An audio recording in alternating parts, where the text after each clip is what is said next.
What's up everybody, Matt Maran here for another weekly update. There's lots of exciting news to go over here this week, some really big debuts and announcements here. Before I get into that though, I first want to mention I'll be doing my usual weekly live stream at 9 p.m. Eastern time on Sunday, so join if you can. It's always a great time hanging out and talking cars with all of you. But getting into the big news this week, and as someone who loves Ferrari V12s, this is very big news. Ferrari has debuted their 812 superfast successor called the 12Cilindri, I believe is how you pronounce that. It's 12Cilindri is what everyone's going to say, but it's 12Cilindri apparently. And yes, it just literally means 12 cylinders.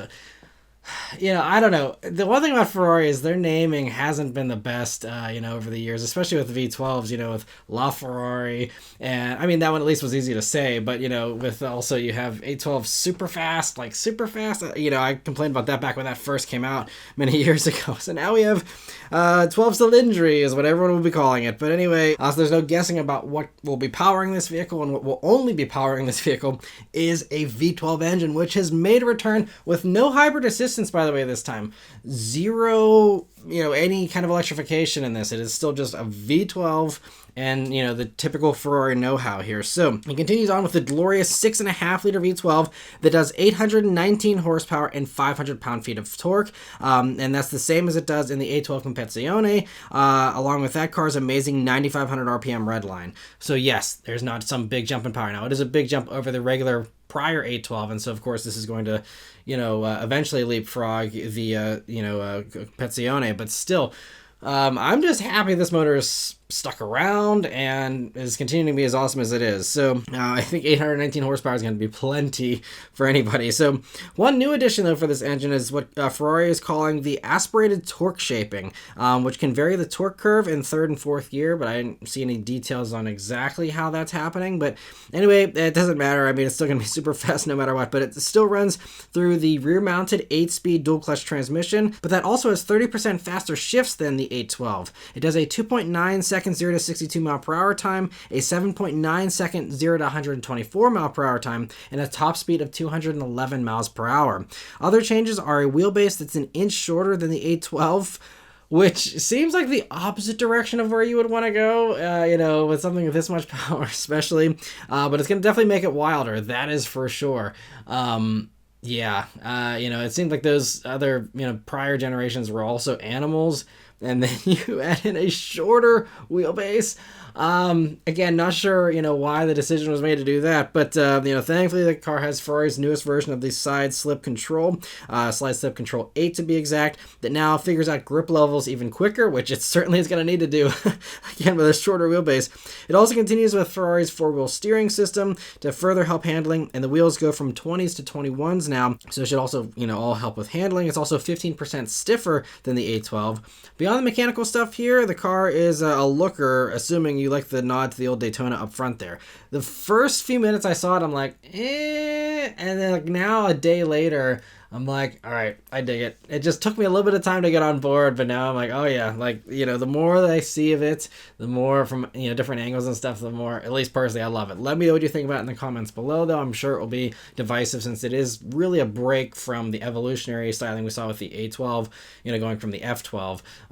But anyway, so another change for this generation is that the convertible is launching alongside the coupe here, this time just adding Spider onto the name. And there's all kinds of aero tricks built into the bodywork, and that curvaceous hood and the rear quarter panel remind me of the SP Monza cars from a few years ago as well, and just looks so good with all those curves, so curvaceous. The rear glass and the roof integration on the coupe is also pretty wild there. It's kind of reminds you of the mid-engine stuff, even though this is front engine. It's kind of crazy. But the Spider's back end I think also looks really good too.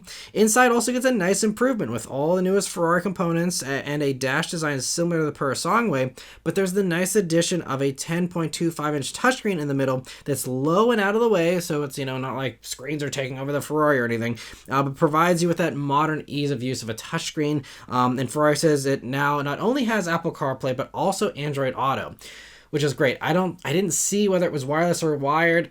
obviously wireless would be better, but not a huge deal. Just the fact you have that smartphone integration and an easy-to-use touchscreen and a Ferrari, it's really going to help that daily livability, I think, for the few people that actually do daily drive these, which, it's supposed to be a grand tour, so hopefully there is, a decent amount of that happens. It's also hooked up to a Burmester stereo now, which is great, and it'll start at 395,000 euros for the Coupe and 435,000 euros for the Spider. US pricing hasn't been revealed yet, but we're talking basically $500,000, once you're done with options and all that. Anyway, they'll begin arriving for, very lucky first, customers here towards the end of this year.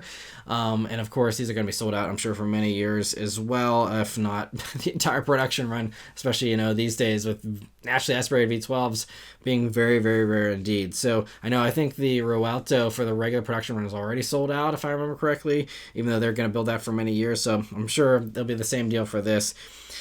But yes, adding that one to my new, my wish list of dream cars here, that's the new edition this week. But there will be another new edition, I'm most likely assuming here soon, because another model that is coming back with a V12 is the Aston Martin Vanquish. And this was another one. Aston Martin had been saying the V12 is probably going to go away. We had the V12 and the Vantage for the last time, according to them at the time.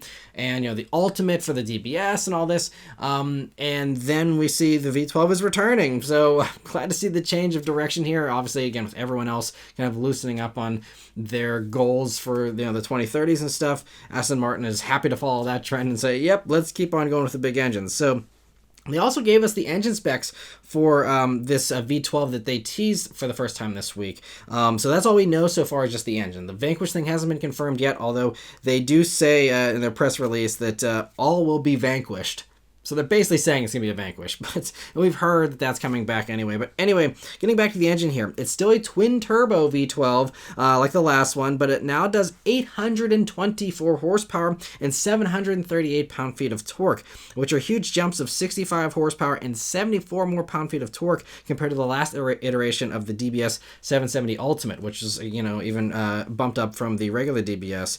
And so far, Aston has revealed that the engine has a stronger block and connecting rods, new injectors, cam profiles, and intake and exhaust ports.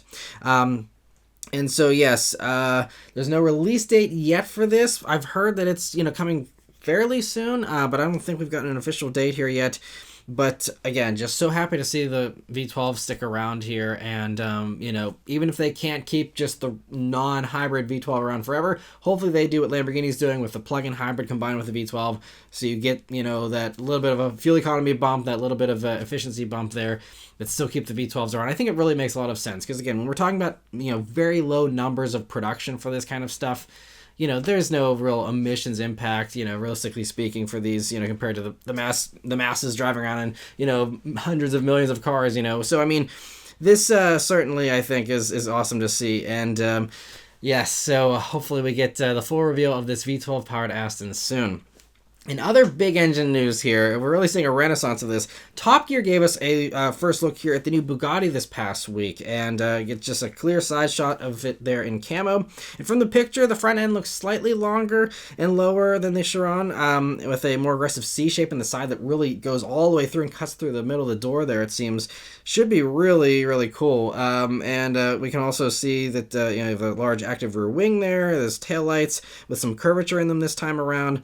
And so this one, we do know the release date. It's supposed to debut on June 20th at Bugatti's headquarters in France. So we don't have long to wait for that one here, just a little over a month.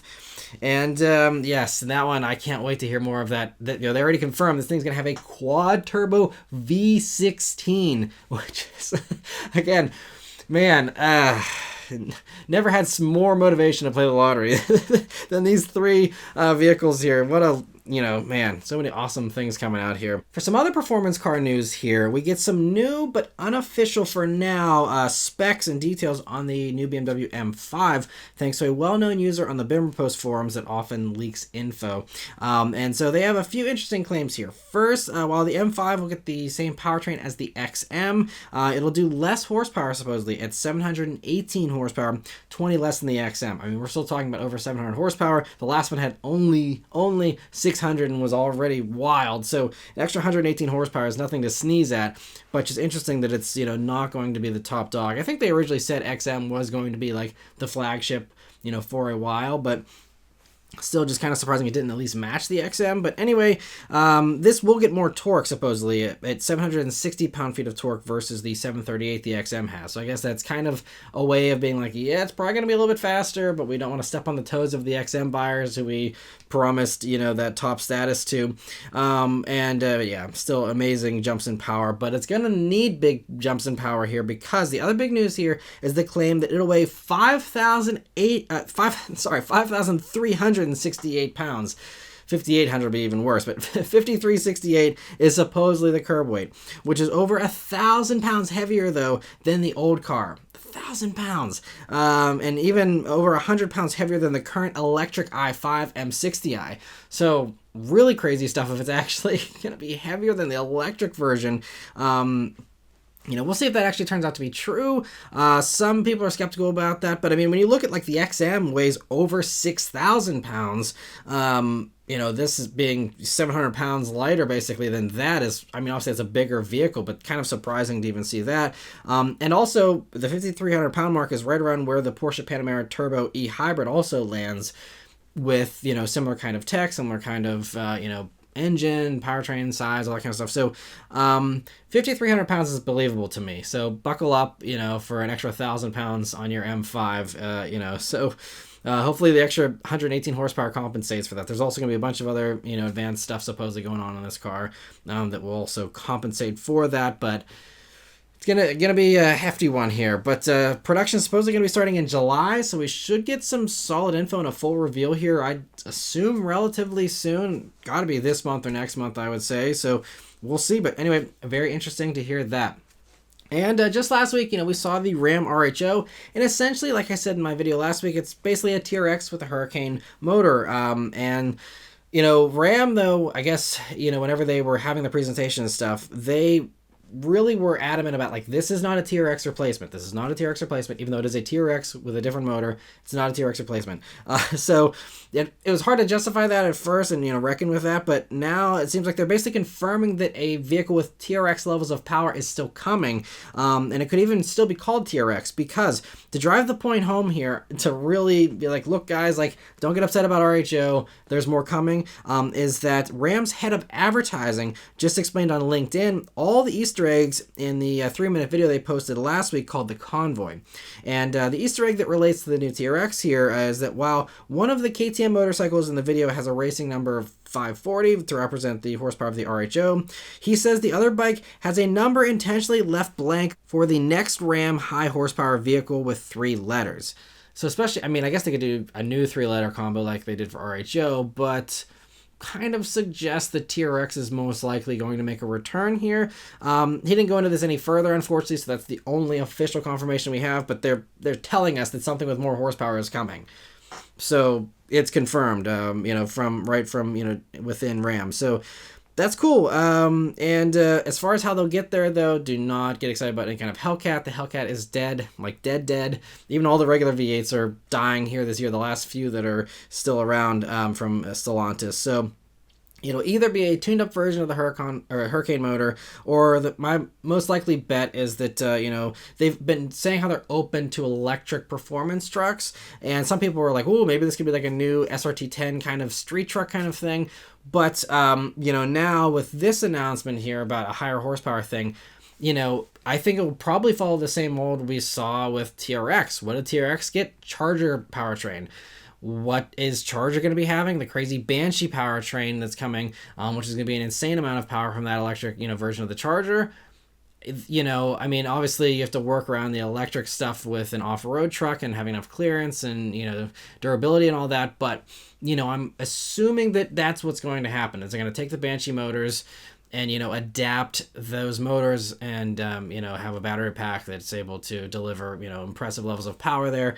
I think Banshee, I don't think they've nailed down exact power numbers. We've seen something, I think starting around 800, but I think there was even potential for 1,000 horsepower stuff. And would be a great competitor. Not only, I guess Hummer beat them to the punch, but, if you want to finally have a competitor to the Hummer, which has 1,000 horsepower in that top version, I think this could kind of be an answer to that. And, we will have to wait and see if Ford decides to do any kind of, Lightning Raptor or something. But in the meantime, I think, Stellantis may try and beat Ford to the punch here. And, so yeah, we'll have to see, but I think to me, that's the most likely bet, is it'll go electric. But anyway, very interesting to hear that. And if they put TRX branding on an electric off-road truck, boy, it's just gonna be even more upsetting for all those Mopar traditionalists. But anyway, for some other surprising but also not so surprising info here as far as powertrain news goes, Mopar Insiders is reporting that for the 2025 model year, Jeep will be dropping the Pentastar V6 from the Grand Cherokee and replacing it with their 2-liter Turbo 4 as the base engine, with the 4xe, of course, still being available as the step up in power there. And the Grand Cherokee L, supposedly according to their intel, will get that same swap of the Turbo 4, except that Jeep's going to also be dropping the V8 option, because again, they're dropping it everywhere else, and they already dropped it in the regular Grand Cherokee. It's going to have to go away here for Grand Cherokee L as well, because again, Durango's losing it, Wrangler 392 is losing it, so it's going to go away for sure. I think that's almost 100% guarantee. And so, the problem though is that there's no 4xe for the L version yet, so there could be a period where Grand Cherokee L is, really kind of underpowered, honestly, just having a Turbo 4 and that's it. There's others that make do with that in a 3-row crossover, Toyota Highlander and stuff like that. But, there's no announcement of, any new stuff coming, but I'm assuming that, they will probably add not only the 4xe thing, they're going to have to add to everything in the Jeep lineup. So, 4xe Grand Cherokee L is a given in my mind sooner or later, but I would assume it would probably come this 2025, model year. But also, the Hurricane motor, I think, has a good chance of also showing up here, for those who do want extra power. That one, not a necessity, since, again, we don't see it in the Grand Cherokee yet. Maybe they could add to both, but I think, Turbo 4 and then 4xe, should still be totally fine for those types of vehicles. And, it could be cool to see some kind of SRT with the Hurricane at some point down the road. We'll see. But anyway, it's also rumored there's going to be a light refresh here for the 2025 model year for Grand Cherokees in general. Probably just, freshening stuff up very slightly. But anyway, so cool to hear that. For some official Jeep powertrain news here, Jeep CEO announced this week on LinkedIn that the Gladiator will finally get the 4xe option next year, and didn't provide any other details. But again, this should be a copy and paste job, we already see it in the Wrangler. Wrangler and Gladiator have the same front end, so shouldn't be too hard to adapt it there. I'm surprised it took this long, to be completely honest, especially since 4xe Wrangler is the best-selling hybrid vehicle, I believe, in America, or best-selling plug-in hybrid for sure. But either way, massively popular. You want to give Gladiator an edge. Gladiator is really struggling with sales. You want to give it an edge over everything else. None of the other midsize trucks have a plug-in hybrid version. This could be the first, and I think that's huge, and I'm, again, amazed they just haven't done this sooner. But anyway, good to see that is finally happening here at some point next year. For some not-so-great powertrain news here, Japanese magazine Best Car has a report, so not official news here, but they're claiming that the new Honda Prelude that's coming will use the same hybrid powertrain as existing Hondas with just a few more horsepower, and I mean few, literally, three more horsepower. 207 horsepower is what they're claiming the Prelude is going to get here. It'll be positioned also as a premium model, according to them, that will be priced above the Toyota GR86 and Subaru BRZ. Which will both be faster and almost certainly more dynamic, considering they're rear-wheel drive, lighter, smaller, most likely as well. Who's going to pay? Because, we're already getting GR86 and BRZs. The top versions of those are like 35. So if Honda's thinking about charging over 35 grand, that's also Acura Integra money, which, so this, I don't know about this Best Car report. Maybe the pricing's a little off, but they're going to have to come in under Integra still, and you got a really narrow gap there, because again, regular Civics, can get, for that sport touring hatches, like already 31 or something, so you really got a narrow window there before you start stepping on the Integra's toes. Obviously that's not hybrid, but still. Anyway, so be prepared for a 35 to 40 grand, Prelude, potentially with 207 horsepower, which I feel like I need the sad trombone after saying that. it's like, I don't know. I'm hoping that the report is wrong. I'm hoping that either that or, they come out with a Type R version really quickly for enthusiasts that actually want to be excited about the Prelude but want more power than 207 horsepower. And also, if you're going to be comfortable with low horsepower numbers, why do just the hybrid, whenever you can have Civic Si powertrain probably bolt right in with a manual and essentially have a Civic Si Coupe again, which everyone was sad to see. If this came alongside as a Civic Si Coupe, and had all the same stuff and was similar in pricing, maybe $1,000 or $2,000 premium for the coupe thing, I could see this doing well. And if it is that kind of a vehicle at 32 grand or something, then that sounds good. But if we're talking 35, 40, and it's going to be hybrid only, I think it's going to be a tough sell with enthusiasts. And I mean, coupes have always had a hard time selling, and you got to propose it as a enthusiast option, I think, because the average buyer, they're not going to buy a coupe anymore. These, if this were 20 years ago, I'd say sure, but not now. So, this seems like a miss. If you're not going to target the enthusiast properly, it's kind of dead on arrival, I think. As cool as it looks, and as excited as I am for the Prelude name to come back, we will see. Again, just a rumor here. Hopefully it's wrong. But buckle up for a little bit of disappointment there on Prelude if that does turn out to be true. And for some more powertrain news here this week, Polestar had a cool announcement. So they tested a specially commissioned battery pack from a battery startup company called StoreDot that they are partnered with. Don't sign this off as some random thing that's never going to make production, because this actually is probably going to come to production. So with that in mind, this is a 77 kilowatt hour pack, at least for this test. It did a 10% to 80% charge in just 10 minutes, which is faster than anything else out there currently on the market. Even more noteworthy here is that the charging speed went up as the charge increased, which usually it drops off, especially over 80%. And they said that as it got to 80%, it actually was rising from an already fast 310 kilowatt charge rate to 370 kilowatts near 80% there. And it was installed here in the upcoming Polestar 5, which we should be seeing here in a couple of years. And no modifications were needed to install it in the vehicle. And so they say the battery also could be increased to a size of at least 100 kilowatts. But there was no range numbers provided for this new battery. They're just focusing on that charge speed for it. But it uses silicon-dominant cells, and unlike other battery advancements, Polestar says that this could be applied to their future vehicles and that we typically have a development cycle of 2 to 3 years. So I'd say we could put this into production within that time period. So it sounds like this is one actually coming to production and coming to production soon. I mean, we have heard, that Toyota potentially could have a 600 mile battery by 2026. And, there's some other stuff around the 2026, time frame where we're going to see stuff. This falls right in line with that. We will see what the charge speeds are for those things, but at least as far as the range goes, those are going to, hopefully give us a nice evolution at that point. But if we also have, charge speeds that are this fast as well, at least from Polestar, I mean, that's going to be very, very impressive, and cool that they're able to actually scale this up to production, it seems, and get it in there fast. Very, very impressive stuff there.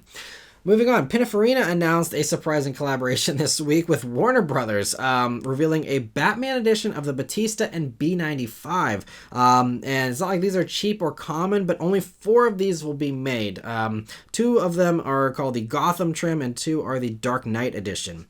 And the crazy 1,877 horsepower powertrain is unchanged. These are just appearance packages, basically. Although the Battista does get a redesigned roof for more glass and new louvers in the wheel arches. There's also unique wheels and trim, including Wayne Enterprises logos inside and out, which is kind of cool. As a Batman fan, this is kind of cool, even though I don't love these, Pininfarina things, but, a cool little collaboration. Possibly my favorite change here is that the whole infotainment system gets a whole new look, and it also has Bruce Wayne's butler, Alfred's voice for all the functions, which...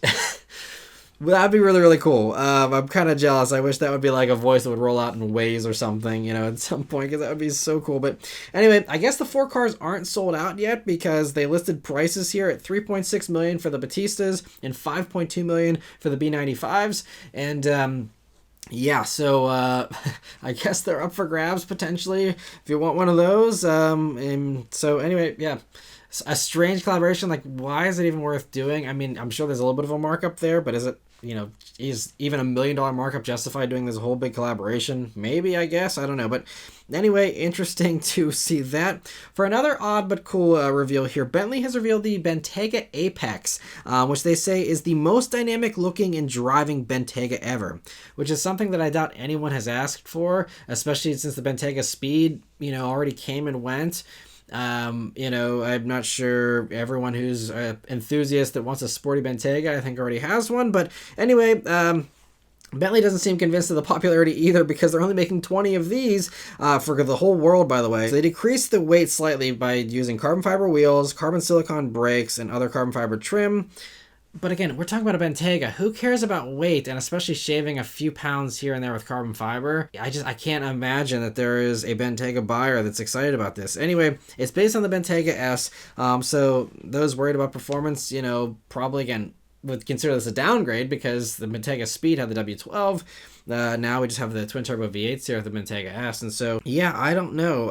There's no pricing or release date given for that, but I feel like that one might be an easy limited edition to get if you have the money and are inclined to like one of those for whatever reason.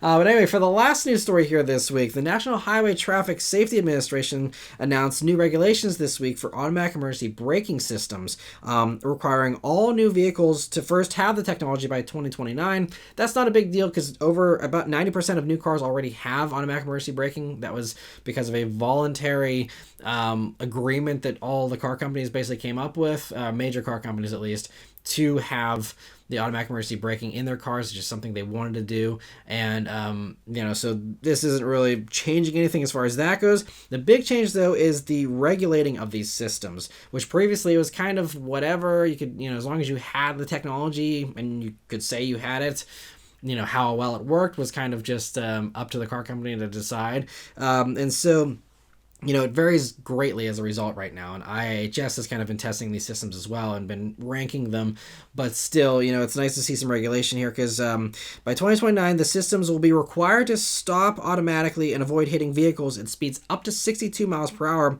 and avoid hitting pedestrians at speeds between 31 and 40 miles per hour, depending on the scenario. Those higher speeds, and these requirements also apply to nighttime driving as well.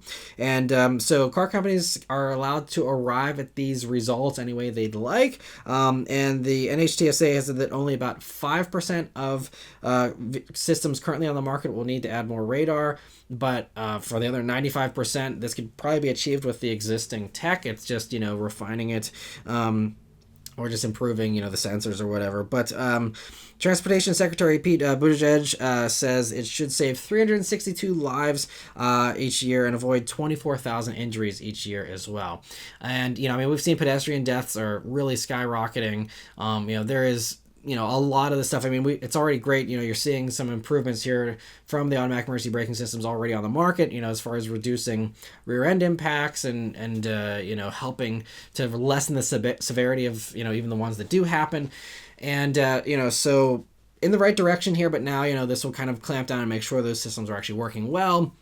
And they're not just marketing things, but truly are really helpful and helping to, again, get those pedestrian injuries and deaths and other traffic deaths down. Which, again, even traffic deaths and injuries in general are pretty high, and haven't been going in a good direction the past few years. So hopefully that all improves here with these changes, and very interesting to hear that. Lastly, though, I want to thank all of you that are members of the Matt Maran Motoring Club. So we didn't have any new members that joined this past week, but we did have some members who were able to rejoin thanks to the very generous gifting done by the Truck and Car Guy in last week's live stream. And so huge thanks, Truck and Car Guy, for your support. I really appreciate it, and I know those members that are able to rejoin as well certainly appreciate it as well. But anyway, for anyone else that would like to join, become a member, there's always join buttons here on the video page, on the channel page, and a link in the description. But anyway, thank you all very much for watching. Let me know your thoughts on all this stuff in the comments below. Please leave a like and subscribe to keep these videos coming, and I'll see you guys in the next one. Take care.